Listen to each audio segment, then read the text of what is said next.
Tusuubira nti Sidiri asobola okulaba ebintu byonna asigala nga musanyufu. Kubanga n'essomero lye okulifuula okuyiteeka mu kaliyoki lyazimbira ku mutendera.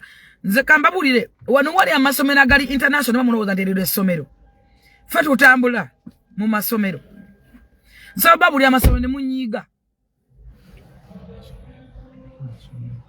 Nsobola bannyonnyola ku masomero wano ne mufuna n'omutima omutono.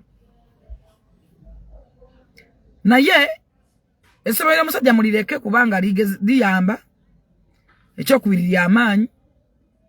Temulitira kalya yaalyo, temuliteeka mu ntalo.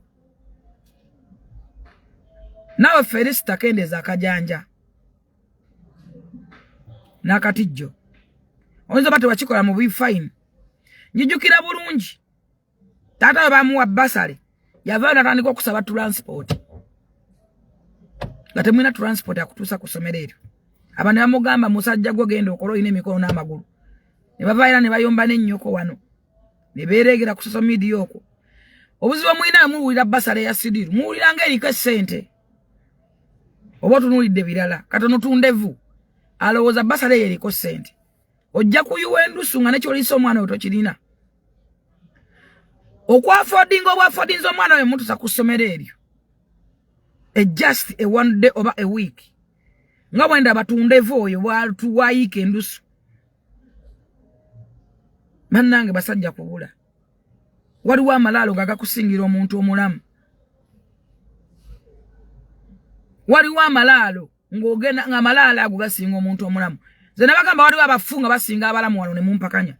N'abafu bangi nnyo abasinga abalamu. Kuba kana akasajja nga ke kakuzaala okeera ku makya n'osaba Allah akajjulule mu bulamu bw'ensi nga kyokka ky'okasabira. Tosobola kuttira mwana kalya ye.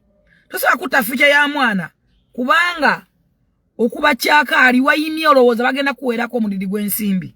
Tokimanyi nti bano abakwenjeeza tebalina mawulire, bakoza peegi zaabwe, baagala kabampaane, bapikerera abanoonya obunoonya ekyokulya. Abala bakuza peegi. Olwawo TV bwagwa ddaawo, program bwaga n'abantu babuvaako.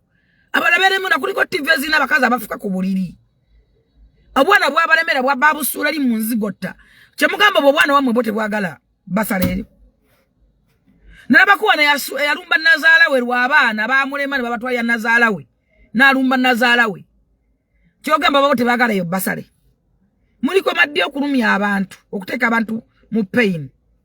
Abantu abamumulowooza nti Gudo alina sente z'abadde akolera alien skin kyannaku obutamanya n'obutategeera. Kya busiru era kya bugwagwa. Naganda okufumitiza nsonga ya bongo. Njagala okugamba ebigambo bino. First of all, Gudo tali talented. Why? Tali creative. Mbuza atya. Ngera kyogeza mazima n'okufumintiriza. Anayomba, it's up to you, but that is my opinion. Ate kye kituufu kyenda baza nyimira mu reality. Gudo tali creative, tali talented. Sina muyimbi, mbuza otya. Gudo tosobola muwa track n'agitulamu nga walaba fresh kid. Era ennyimba mulaba badde ayimba za alien. Ku stage mani mulabeko nga ayimba.